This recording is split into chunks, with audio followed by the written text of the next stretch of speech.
I won't let my moderate to severe plaque psoriasis symptoms define me. Emerge as you. In 2 clinical studies, Tremfya guselkumab, taken by injection, provided 90% clearer skin at 16 weeks in 7 out of 10 adults with moderate to severe plaque psoriasis. In a study, nearly 7 out of 10 patients with 90% clearer skin at 16 weeks were still clearer at 5 years. At 1 year and thereafter, patients and healthcare providers knew that Tremfya was being used. This may have increased results. Results may vary. Serious allergic reactions may occur. Tremfya may increase your risk of infections and lower your ability to fight them. Before treatment, your doctor should check you for infections and tuberculosis. Tell your doctor if you have an infection or symptoms of infection, including fever, sweats, chills, muscle aches, or cough. Tell your doctor if you had a vaccine or plan to. Emerge as you. Learn more about Tremfya, including important safety information at tremfya.com or call 1-877-578-3527. See our ad in Food and Wine magazine. For patients prescribed Tremfya, cost support may be available. When it comes to gifting, everyone on your list deserves something special. Luckily, Marshall's buyers travel far and wide, hustling for great deals on amazing gifts so you don't have to. That means your mom gets that cashmere sweater, your best friend, that Italian leather bag, your coworkers unwrap their favorite beauty brands, and your nephews, the coolest new toys. Go ahead. At prices this good, you can grab something for yourself, too. Marshalls. We get the deals, you gift the good stuff. Shop now at marshalls.com or find a store near you. Hey, welcome back to the Laptop Lifestyle Dad Show. I've got an amazing guest lined up for you today. Merv. G'day, Merv. How are you? I'm doing great. How are you, Jeff? From down fantastic. under? From down under, yeah, that's right. We're gonna love this. How this is an international podcast. I love it.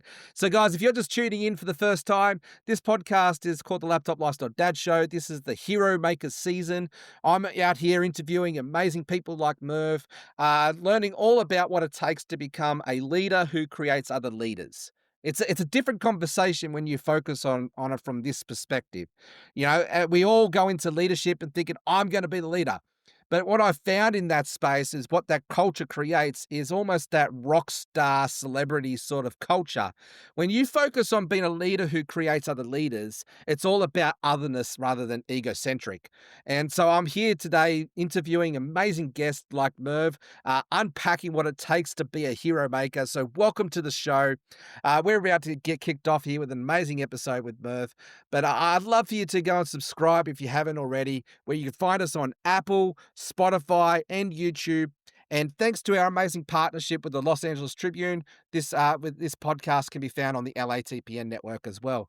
So, Merv, I always like to start with our guest here as a way to ground to our audience so they can get to know you as well. And the best way I found to do this, Merv, is to share our stories. So, Merv, what's your story? Well, I guess I'm a bit of a unicorn, Jeff, because I'm one of those people who went to school specifically for a specific degree and then stayed in that particular career path for over 40 years. That sounds really bizarre. I have It never is heard of bizarre. someone doing that. I don't know. I hardly know anybody who has stayed in the same career path. Not these days. Not these days. No, I went to school for, I got my degree in computer science, went into programming. And I loved your introduction. You said that some people like to become leaders. I just wanted to be a programmer. I just wanted to make a little bit of money, have my weekends free, go fishing, that sort of thing. Yeah.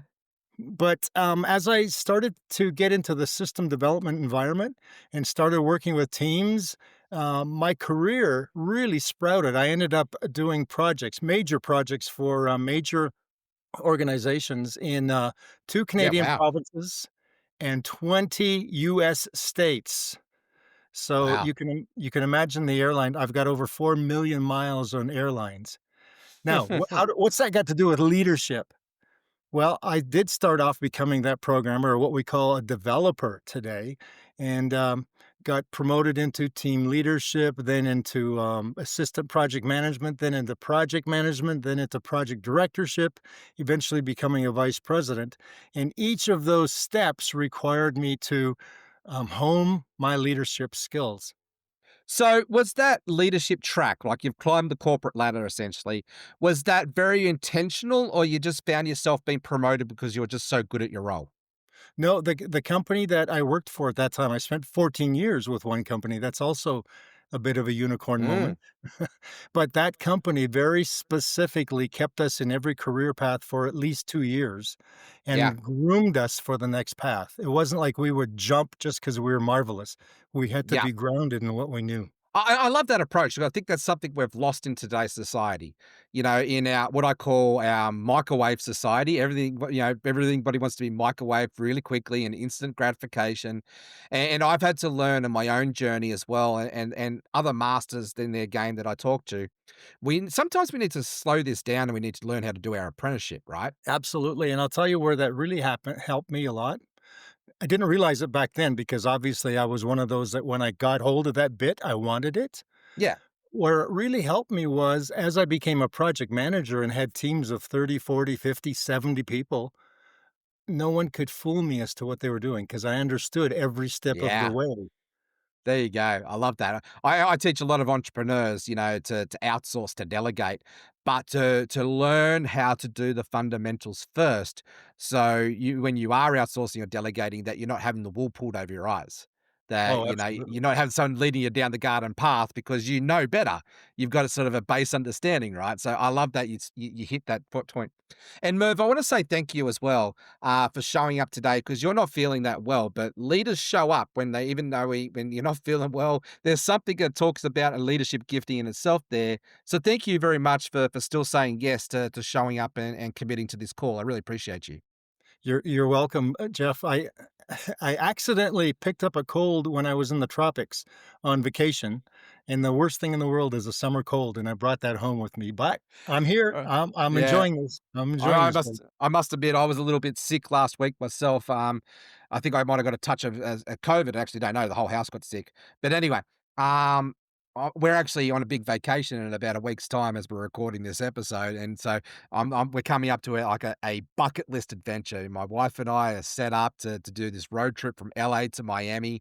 It's been a dream trip of ours for that we've wanted to do for a while, and then I got sick last week, and I've just gone, no, I don't want to be sick on this trip. Anyway, it's all good. We're recovered. We're all good. We're going off in a couple of days, and everything's going to be great. But that's part of life. It's also part of leadership, right? It's what I call stepping up above the line culture. It's above the line is a space of training around ownership and accountability and responsibility. Letting your yes be your yes, being a person of integrity. Below the line is blame, excuse, and denial. And I know through my own experience, human nature, there are times where I want to be below the line and it's quite comfortable to be below the line, but it takes something to say, nah, I'm going to rise above it. I'm going to step up. You've just published a book on all things leadership.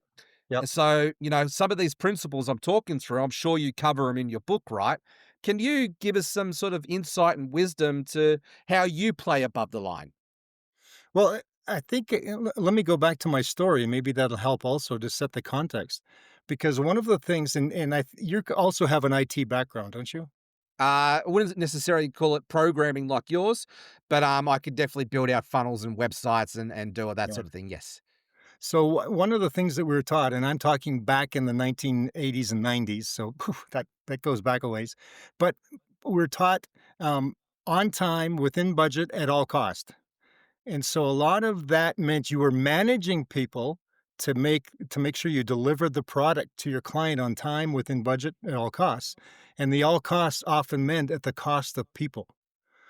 And Mm. so what I learned from that as I watched not only my own performance, but that of those around me and fellow project managers, I noticed that that didn't work very well because we would lose people. They would You burn you out lose and the we human element out, right? You're just focused on the bottom line.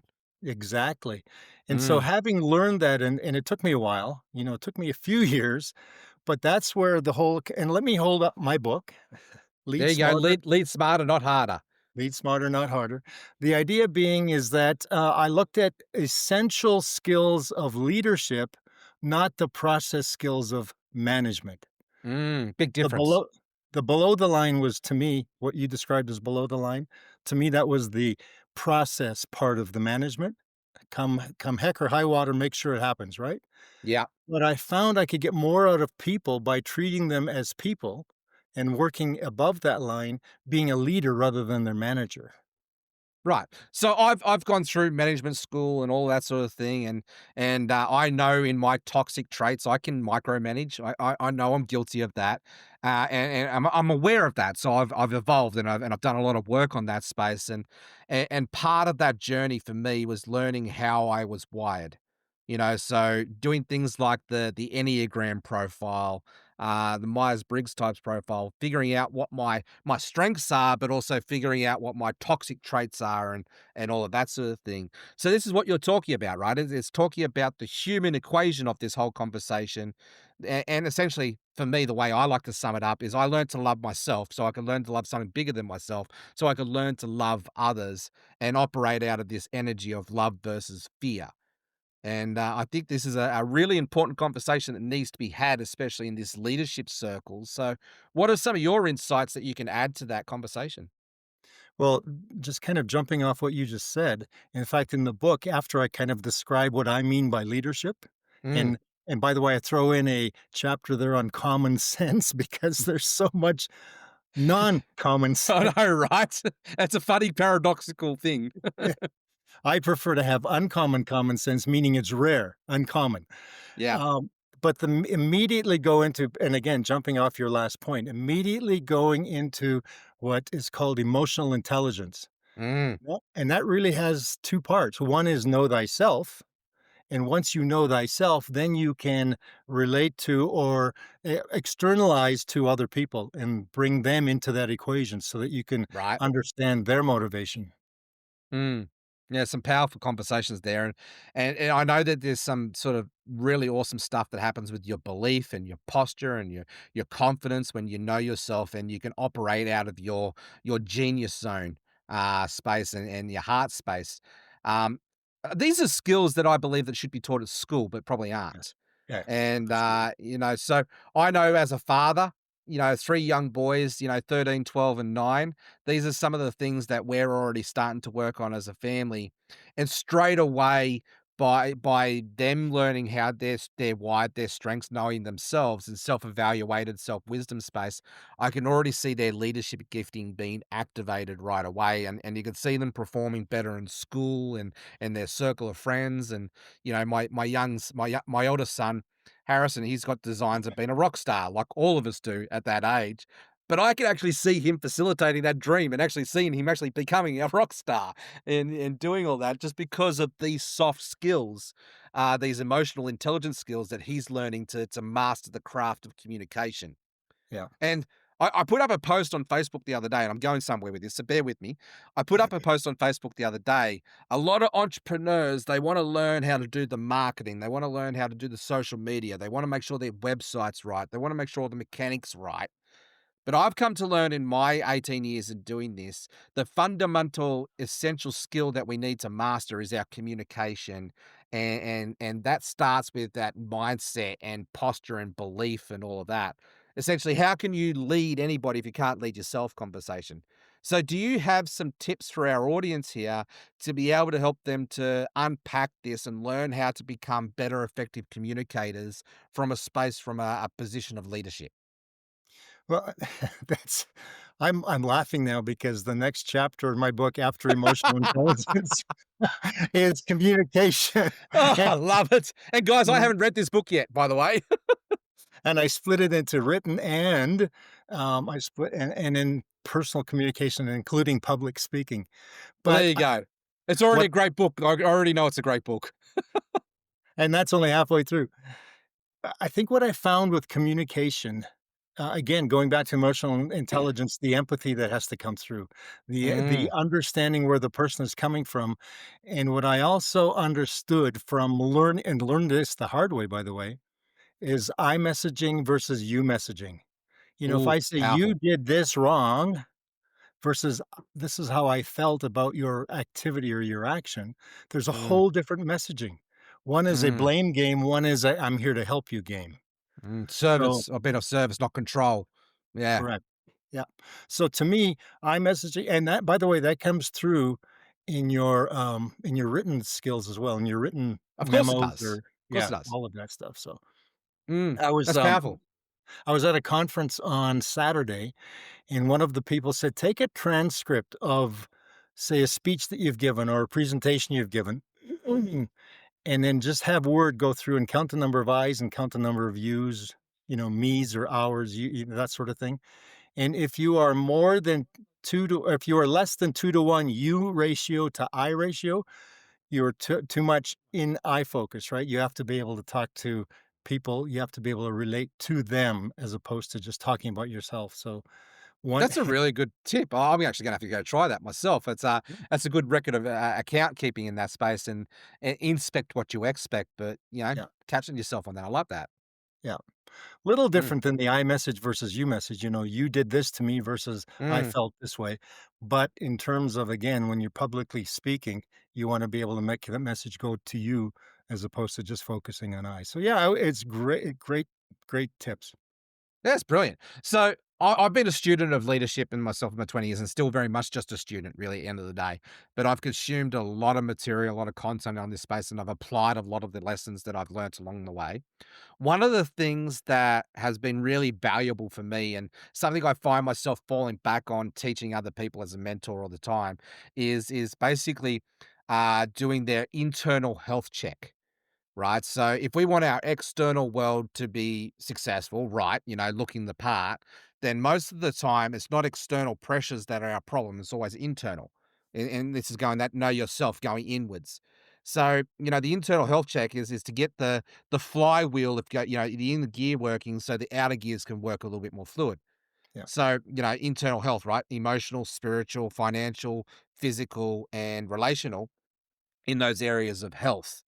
What are your sort of takeaways, your insight, wisdom that you'd like to share on getting this part of the leadership journey, the know yourself journey right, and working in a space that helps you to be more fluid and grow in this space? Because I know from my own journey, from someone who almost tried to kill himself to the person I am today, working on this internal health area has been one of the things that have helped facilitate my own growth. I'd love to unpack this a little bit deeper with you. Well, I probably have several areas in that. One I know is that over the years, I have observed my reaction in certain situations. Mm. And I have a quick trigger in terms of getting my ire up. I have this sense of it has to be right. so Yeah, I get so that. That righteousness almost, yeah. yeah, that righteous indignation. And in my youth, that would come out sometimes in anger, sometimes in sarcasm, sometimes, just not a very you focused approach, right? And More so, reactional versus response. right. And having watched myself or observed myself do that, and actually having watched other people react, I Mm. learned then to internalize that and come out with more of a question as opposed to a response, as opposed to a Yes, reaction. it's funny you say that. I've done the same thing. Yeah, come up with it just a response that way. So that's one Yeah, thing, yeah. and that's part of that know yourself aspect. I Mm. think the other thing is I get up early in the morning, very early. Yes. People look at my white hair and say, "Well, yeah, you probably do get up early in the morning because old people do." But Y but no, I get up very early in the morning, and I spend time, I'm very I don't wanna say spiritual, I wanna say relational Yep, with the God above, and in yep, doing so, I spend time in, the Old Testament, the Jewish Testament, as well as the New Testament, and just kind of ground myself for the day. And yeah. that really helps in how I react to people during the day. I love that because actually I'm working to be an accredited pastor myself. My wife and I started an online church about 18 months ago. And, I was an atheist 11 years ago, and now, it's church planting, right? It's a radical journey in that space. But part of what you just said there, getting up early, I've done this now for the last decade, getting up at 4:30, 5 o'clock in the morning, spending the first half an hour in the Word of God, and what I call soaping. Yeah, I read a chapter a day. I look for the piece of scripture that's the living word speaking to my heart. And I don't just take it in, I look for ways to actually apply it to my yes, life. And, yeah, I think that's a big thing for leaders, right? Leaders are readers, but we're also in that space. I learned a long time ago. I don't want to just be a sponge, just consuming a lot of information. I want to be in a space where I'm actually going from informed to formed or forming in yeah, that space, right? So, Tony Robbins says it all the time that, information's great, but it's only in the applied information space that we actually get results. And so I love that. So for our audience, I'd love you to let us know, what do you do in this space to be able to help you on your growth journey? And is if getting up at joining the 5 a.m. club and spending some time there in the Word or meditation or journaling, whatever that is, I highly recommend it. It's been something that's been a huge asset to me, and it sounds like it's been a huge asset to you, Merv.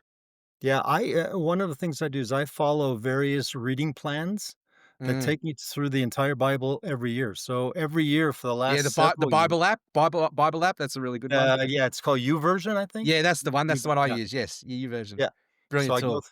I go through the and I'll tell you what, when you get into some of those, like, is it the Chronicles where you have to go through The 4,000 years of the listicles of it all. I yeah. every time I'll freely admit, every time I go, God, do you really want me to read this?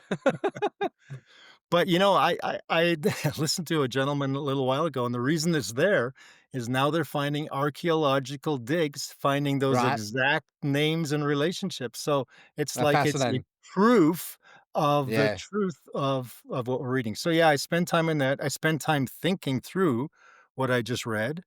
I Mm. do jot down. I've got a journal where I jot down some things. And, quite frankly, I probably spend more time praying about what I messed up yesterday and not to do it again today, but Yeah, I'm guilty of that too. Yep, definitely a work in progress yeah, for well, sure. yeah. So it sounds like we've been on similar sort of journeys. You're much further ahead of it, of course. But on that leadership track. So I like to learn from a lot of the greats, and you're definitely going to be on that list. I can't wait to get your book to read from it. But I've some of the people that I've aspired to learn from, like Zig Ziglar, Yeah. Patrick Lencioni was another book that really comes to mind. I love all things John Maxwell, all things Jim Rohn. So who have been some of your mentors that you've been reading through or aspired to be like? Who have helped shape your conversations and the person you are today? My reading is very eclectic. Hmm. Uh, I'm just John MacArthur, who just passed away. Okay. John MacArthur is a, California fairly well-known pastor here in California. Um, Scott McCain. Scott Hmm. McCain is a, well-known he's part of the National Speakers Association Hall of Fame speaker. Yep, So I've heard of Scott. Yeah. Scott, I follow Scott's book. He's got 3 or 4 great books in terms of being iconic in Hmm. your profession. Um, Probably Tony Robbins. I'm looking, I've got, 1, Of course you 2, have. 3, 4, 5 shelves of books here that go Of to course you have. ceiling. Yeah. I'm trying to pick out some names, but yeah, it's just Yeah. people who are very positive in their approach and quite frankly, very wise in their approach to applying is the Yeah. word you use. So that's Yeah. Oh, I love that. And so you just launched your new book. You're about to launch a new podcast in a few weeks. Tell us a bit about your podcast and where you hope to see that going. Like give a bit of a vision cast and opportunity for a bit of a plug. yeah. So based on the book, well, let me back up again. I worked with a colleague for a while on the project management body of knowledge. Now, does that not sound enlightening and just enthralling and something you'd want to speak about? Yes. Oh. But get this, we did 120 one-hour podcasts Wow. on the PMI Project Management Oh, I'm Institutes. sure some people will find that riveting. Some do. I just know it's not me. But here's what's interesting. I got bored with it, even though I Yeah, really yeah. grabbed it, and I thought, no, I'm really all about leading people, not managing process. And so Hmm. I convinced my colleague to do this podcast the last year. We did 120 20-minute episodes on exactly what we've been talking about now, those essential skills of leadership. I love that. And, and although it was kind of IT focused because we're both IT, the principles that I took from those podcast episodes, put them in the book and made it more generic, not Mm. in terms of general principles, but in terms of generic More leader. universal. More More, universal. Yeah. yes, that's a Yeah. better name. So whether you're a lay leader, whether you're managing your your parent-teacher association, whether, wherever it is, or running an IBM or a Deloitte and Touche or something like that. Yeah. It's all effective. I Yeah. think there's a space for, in leadership and marketing especially, there's a space for niching down and Right. serving a specific audience. But look at the greats. Look at Zig Ziglar. Look at Brian Tracy. Look at the Tony Robbins and all that. Their teachings are timeless, meaning that they're Yep. evergreen. So what's like Napoleon Hill, right? We all talk about Think and Grow Rich. That Yeah. book was written over 100 years ago. It's Yeah. timeless. But the principles, just like the Bible, that's timeless, the principles apply today and they applied back then. And also, I've found a lot of the greats in this space, their teaching is universal. So it doesn't matter what category you're in. And I'm even myself starting to realize this. Like I've gone through my own journey, being the website guy, the funnel guy, the AI guy, the blah, blah, blah guy, realizing now that my passion is in this conversation. It's the leadership, it's the equipping, it's the building up of people conversation, what I thrive on. And I just love connecting with like-minded people like yourself in this space. So let me just real quick before we finish that particular part, because you asked me to do a plug and I'd like to do that. Yes, So please. the new podcast is me interviewing people like yourself. And by the way, I'm inviting you right now to become do one it. of them. Let's do it. Yes. But the podcast will be called Lead with Purpose. And it will be interviewing people who have mastered, who are gurus in those essential skills of leadership, not in the process skills of management. I love it. Yeah. Bring it on. I can't wait to be a guest on yours, but thank you very much for saying yes to being a guest on the Hero Makers conversation here. Before we go, Merv, where can our people find you? Where can they tune in and connect with you, and how can they get in touch?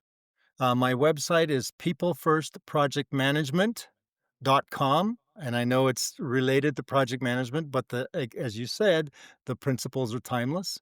Yeah. And my email is merv@peoplefirstprojectmanagement.com.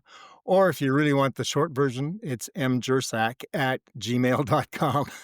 Cool. All right, too It's easy. the short version. We'll make sure all those are in the show notes for our Cool. people to connect. And for our audience listening, thank you for tuning in. And we'd love to know, what was the light bulb moment? What was the thing that spoke to your heart? Let us know in the comments. And if you've got any strategies or tips to be able to help us to, specifically help us to improve our application of what we learned, we would love to hear from you too. So please engage, please, share this out, subscribe, of course, do all of that jazz. And we look forward to seeing you on our next episode. Merv, thank you very much for saying yes. This has been an amazing conversation. I look forward to having you come back on a guest down the road. And I can't wait to be a guest on your new podcast that we're about to launch. Thanks very much, Appreciate Merv. you so much. Appreciate you so much, Jeff. Thank you. Thank you. Across the country, classrooms are in crisis. Students are showing up ready to learn, but their schools don't even have funding for even the most basic supplies. On Donors Choose, you can change that.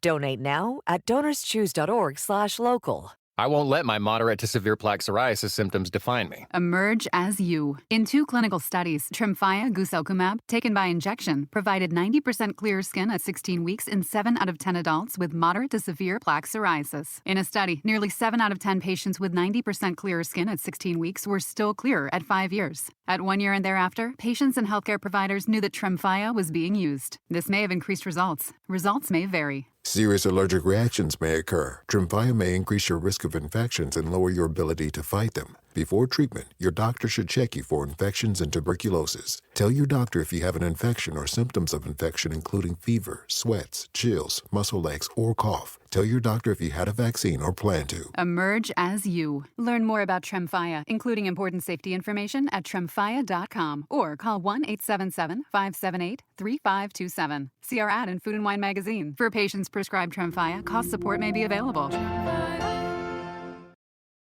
For delicious meals, you could go out to eat, or you could just make a Marie Callender's meal. Marie Callender's classic chicken parmigiana bowl is so good, it has marinara sauce that's made from scratch and creamy mozzarella cheese over pasta. It's delicious with no artificial flavors, colors, or preservatives, and 30 grams of protein. You can find it in the frozen aisle. Marie Callender's, what having it all tastes like.